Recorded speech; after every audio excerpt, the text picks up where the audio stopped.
Olá, gente, tudo bem? Bom, deixa eu me apresentar rapidamente, né? Antes de falar um pouquinho sobre o que eu vim falar para vocês. O meu nome é Letícia Prado, eu sou delegada de Polícia Federal, fui aprovada nesse último concurso que ainda está em andamento. Nós temos perspectiva aí de uma nova turma nos próximos meses, né? Está sendo muito esperada. Eu tomei posse no dia 11 de outubro do ano passado, né? Eu tenho 35 anos, fiz 35 anos esse ano, em janeiro, mas eu já tenho 14 anos de serviço público. Eu era militar das Forças Armadas, né? Eu era especificamente militar da Força Aérea, onde eu fui controladora de voo por 14 anos. Estudei trabalhando na maior parte do tempo em regime de plantão, né? Então, tinha dias que eu trabalhava de manhã, de tarde, de noite, enfim, aquela loucura mesmo de horário. Eventualmente, eu passei um tempo trabalhando de segunda a sexta no horário de expediente, até achava pior, né, porque eu passava o dia inteiro fora de casa, mas logrei êxito, consegui. Por que eu tô falando isso? Não desistam. Aquele cenário ideal, às vezes, que a gente quer não ter nada, nenhuma obrigação, estar sozinho em casa, estudar de manhã, de tarde, de noite, é muito difícil, é para poucos. E eu falo para vocês, a maior parte da minha turma era feita de pessoas que trabalhavam, que tinham filhos, enfim, não é fácil. Não desistam dos sonhos de vocês quando vocês chegarem aqui, quando vocês almejarem, né? Quando vocês conquistarem o que vocês almejam, eu tenho certeza que vai ter valido muito a pena. Um dos primeiros sentimentos que eu tive, assim que eu tomei posse, 9 dias depois da minha posse, para ser mais exata, na primeira deflagração de operação, a gente voltando na viatura, eu vendo todo mundo super feliz, recém-possado, eu falei assim, Deus, que bom que eu não desisti. Nem todo dia vai ser fácil, mas o meu lema era um pouco todo dia. Um pouco todo dia. Tem dia que você não vai estar bem, pega aquele assunto que você gosta, estuda, que aquele pouquinho você já construiu na tua memória, amanhã você vai estar melhor e você pega um assunto que você acha mais difícil. Mas enfim, eu tenho pouco tempo, era mais para fazer uma apresentação para vocês. Eu estou muito honrada com esse convite da Pri, né, para fazer um comentário rápido com vocês sobre processo penal. Eu dei uma olhada aqui nas questões de processo penal e aí eu vou comentar alguma coisa que eu acho importante da matéria. Inicialmente, para vocês entenderem, eu estudava processo penal por doutrina, né? Fiz muita videoaula também, então eu construía meu material. Eu nunca gostei de pegar um material já pronto, então como eu fiz muita videoaula, eu tinha um caderno, pegava a doutrina, então eu ficava com o caderno com a doutrina, eu estudava o assunto do dia. No finalzinho eu fazia algumas questões para ver como é que aquele assunto era abordado, coisa de 10 a 15 questões dentro do cargo que eu queria, né? Então eu já tinha muito bem delineado que eu queria ser delegado de Polícia Federal.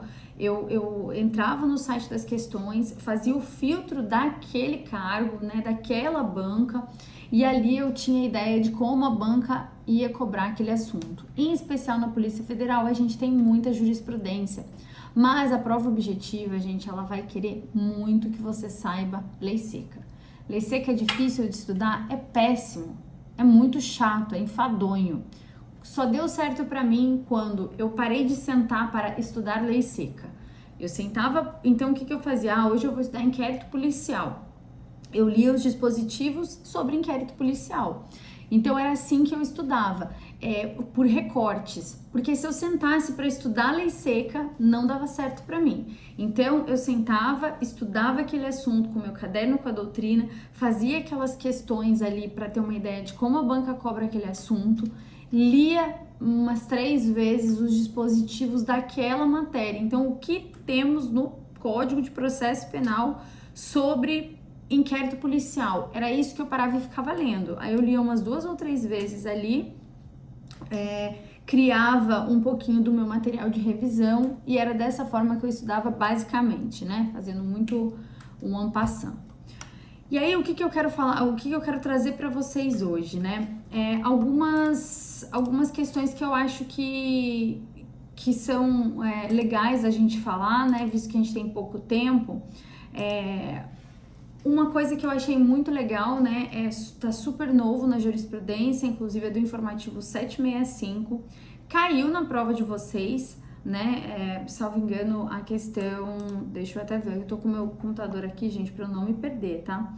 Mas a questão 71, né, ela cobra isso na letra A. Na verdade, é uma questão que quer que o aluno tenha bem delineado ali tanto a jurisprudência quanto a questão da lei seca. Então é muito importante, gente, não dá para deixar a ponta solta. Você precisa saber lei seca e você precisa saber jurisprudência, não tem jeito, principalmente se você estiver almejando um cargo que venha com a banca CESP. A CESP adora jurisprudência, ela adora jurisprudência nova, então ela vai querer saber se você leu aquela jurisprudência nova. A prova de direito internacional que teve no meu concurso, ela cobrava exatamente se o aluno tinha lido ela cobrou um julgado só, acho que, salvo engano, foram 5 a 6 questões só daquele julgado, era um julgado super novo, que acabava desfazendo algumas situações anteriores. Então, se você não tivesse lido aquele julgado, você ia responder com base nos julgados antigos. E aí você acharia que era certo, enfim, o que na verdade era errado. Então a CESP foi a pessoa da banca, né, que montou essa questão, ela foi muito inteligente, porque ela conseguiu pincelar quem é que estava sabendo aquele assunto. Mas vamos lá, então. O que o julgado, né, o informativo 765, ele fala pra gente? Ele fala sobre a utilização do filho para a prática de crimes, né? Por se tratar de uma situação de risco para menor, ele obstaria, né, a concessão da prisão domiciliar. E aqui, gente, muito importante, a gente tem a prisão domiciliar tanto na LEP, né, na Lei de Execução Penal, como a gente tem a prisão domiciliar no Código de Processo Penal. Só que a gente não pode perder de vista. Na LEP, né, na Lei de Execução Penal, a prisão domiciliar é aquela prisão domiciliar que vem a partir de uma condenação. Então, é um instituto da prisão domiciliar para aquela pessoa já condenada. Enquanto na prisão domiciliar que a gente vê no Código de Processo Penal, nos artigos 317 e 318, a gente está falando da prisão domiciliar advinda, por exemplo, de uma prisão preventiva. Então, você vai representar lá por uma prisão preventiva, né? Você, delegada, vai representar por uma prisão preventiva e aí vem esse pedido para que o juiz converta a prisão preventiva para uma prisão domiciliar. E aí nós temos as hipóteses, vocês têm que saber, então leiam, né? Prisão é uma coisa que sempre cai, sobretudo se você estiver fazendo concurso jurídico, na verdade para todas as áreas, eu ia falar para o Ministério Público, mas na verdade para todas as áreas, porque tangencia todas as áreas, né? Sendo o delegado a requisitar, né, a solicitar essa prisão, a representar por essa prisão, seja o Ministério Público ali por dar aquela opinião em relação à prisão pedida em sede de inquérito policial, seja pelo juiz indeferir ou não a medida, enfim. Então, vocês precisam estar atentas a isso, né? E esse julgado fala exatamente isso, que se a mulher ela utilizar o filho para a prática de crime, né, por se tratar uma situação de risco ao menor, isso vai obstar, né, a concessão da prisão domiciliar. É uma das coisas que obsta a prisão domiciliar. Então é muito importante, gente, esse julgado é muito importante, informativo 765. Não deixem de ler, né? O fato da mulher utilizar o próprio filho para a prática de tráfico de drogas, e aqui o mote é o tráfico de drogas, justificaria esse indeferimento, né? Porque porque a prisão domiciliar viria exatamente no fato dela ser mãe, de ter ali uma criança sob sua tutela, né? E ele estaria entre os requisitos lá para concessão. Só que como essa mãe utilizava esse filho, então não, porque ainda que a mãe seja ela concedida a prisão domiciliar, esse filho o filho era utilizado para a prática desse crime. Então, nesse caso, obstaria. Isso é muito importante, porque ele vem, né, criar uma exceção para os requisitos que a prisão domiciliar traz. Então, isso é muito importante. A outra questão, eu vou falar rapidamente, ela é do informativo 767, que a Pri só me deu de 5 a 10 minutos, eu já estou em 10 minutos, né? Mas é o 767, eu trabalho hoje, gente, numa delegacia que trabalha com vulneráveis, né, com abuso sexual infantil, quando tem transnacionalidade. Então, eu achei muito importante, o óbvio, às vezes precisa ser dito, mas a questão do informativo 767, ele fala o seguinte: é justificável a antecipação de prova no caso de depoimento especial de adolescente vítima de crime sexual pela relevância da palavra da vítima em crimes dessa natureza e, na sua urgência, pela falibilidade da memória de crianças e adolescentes. E aqui, gente, não é só a memória da criança e do adolescente que ela falha, não. A própria psicologia, né, a medicina fala, a ciência fala que quando você passa por um trauma, né, um trauma muito grande, um crime sexual, ele é um trauma absurdo, inimaginável, na cabeça daquela pessoa que sofre essa agressão sexual, a pessoa ela vai criando recortes psíquicos na cabeça dela. Esses recortes vão fazer com que ela tente se desconectar daquela realidade. Então é muito importante, até para ela não ser revitimizada, sendo ouvida uma vez, ouvida duas vezes, ouvida três vezes, né? Aqui a gente traz esse conceito da criminologia, da revitimização. Então é muito importante, talvez a antecipação dessa prova, mas eu não vou conseguir ouvir essa vítima menor, essa vítima vulnerável, se não for por meio de um depoimento especial, que é trazido lá do depoimento sem dano. Foi uma criação do Rio Grande do Sul, de um juiz do Rio Grande do Sul. Então, o depoimento especial, ele tem uma lei própria, né? Quem vai fazer Ministério Público Estadual é muito importante. Ele tem uma lei própria, em alguns estados cai essa lei, né? É uma lei de 2017, salvo engano. É a lei do depoimento sem dano. As pessoas que atuam nessa área, elas precisam de um curso para fazer esse depoimento. Não é uma coisa simples, não é você entrar com o vulnerável ali exatamente pelos processos de revitimização. E aí, o que esse julgado, né, o 767 fala? Que o delegado ele pode sim produzir, né, essa prova de forma antecipada, né, exatamente por conta dessa questão da memória, né, por conta de estar recente. Então é uma forma mais fácil de conseguir essa produção. No julgado, e é muito interessante, leiam, né, foi uma questão de que foi pedido esse depoimento especial, o advogado, enfim, daquele investigado, ele interpôs um recurso, né,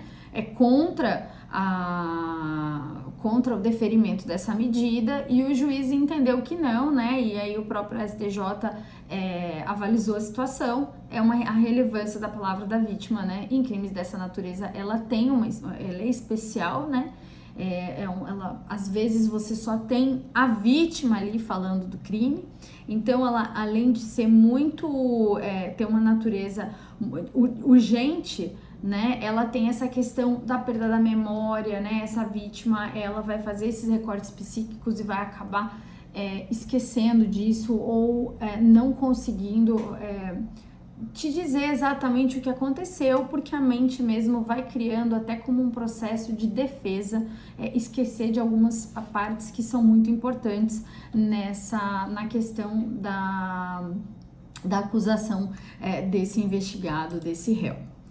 E a última coisa que eu quero falar rapidamente, já tá chegando em 15 minutos, é do informativo 767 também, mas é sobre a questão do crime permanente e a existência de situação de flagrância apta a mitigar a garantia constitucional da inviolabilidade do domicílio.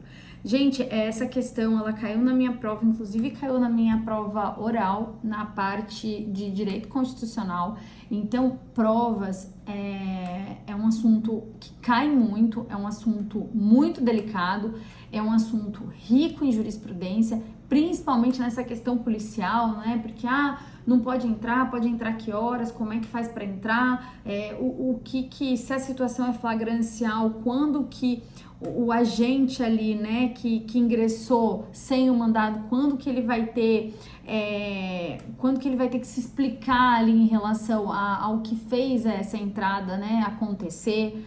Então, isso é muito importante, leiam, tem um número muito grande de jurisprudência, elas são até um pouco conflitantes, mas o que predomina hoje ainda é um julgado que vem de 2015 do STF, né, que é o tema 280 de repercussão geral do STF, é o informativo 806, que fala que esse ingresso, né, no caso, na situação em tela, era no período noturno, mas que quando há esse amparo das fundadas razões, né, que autorizam essa entrada, então você tem ali, tá latente aquela situação flagrancial, você viu aquelas pessoas entrando, vocês estavam fazendo campana, né, estavam acompanhando aqueles investigados, eles ingressaram naquela casa, cometendo aquele crime, né, a situação ela é latente, você pode sim, há uma autorização para que você ingresse ainda que seja no período noturno, sem o mandado, e aí isso você vai justificar a posteriori. Predomina, então, esse julgado, né, do STF ainda é o predominante, é o informativo 806, então a situação do informativo 767 do STJ, ela fala sobre um sobrado, então o endereço era de um sobrado, tinha um númerozinho lá, só que quando os agentes de polícia chegaram lá, não dava meio para ter certeza se o sobrado era uma casa só, ou se era uma casa em cima e uma casa embaixo, enfim, mas o endereço era aquele, o número era aquele, a casa era um sobrado, era conjugada, eles sabiam que morava ali, né, enfim, entraram tanto na parte inferior da casa quanto na parte superior. Então os agentes fizeram esse ingresso coordenado, né, tanto na parte superior da casa quanto na parte inferior.